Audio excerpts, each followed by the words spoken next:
Anerith heard Dimitri and Xavier snicker behind him with the rest of the class, but he simply turned to Book 4 of Astasia. Rutherford's question wasn't necessarily idiotic, but Rutherford was, so Anerith tended to ignore the boy's incessant questions. Hi, I'm Alec Biccum. I am the keyboardist for the band Lorenguard, and I portray the character Anerith Zathon. I think what I like most about him is how closely he sort of resembles me in the real world. He's a very studious, for lack of better words, nerd, and that is what I am.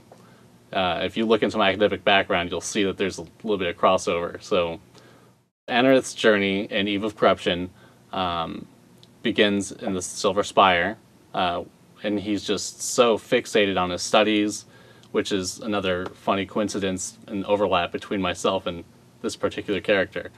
And eventually he has to go out into the real world and unleash what he's learned, find out things about himself.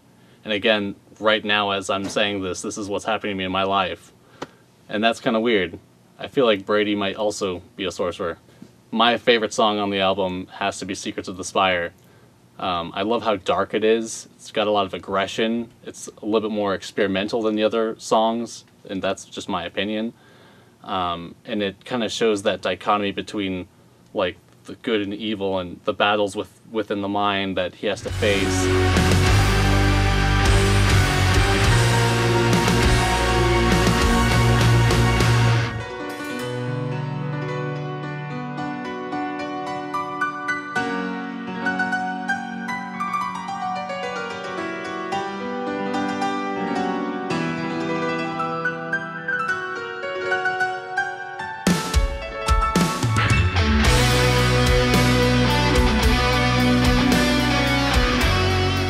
So something I'm looking forward to about Two Shades of Night, the next book, is that everything building up about Anerith is starting to kind of unwind, and he learns these things about himself, and he has to utilize those.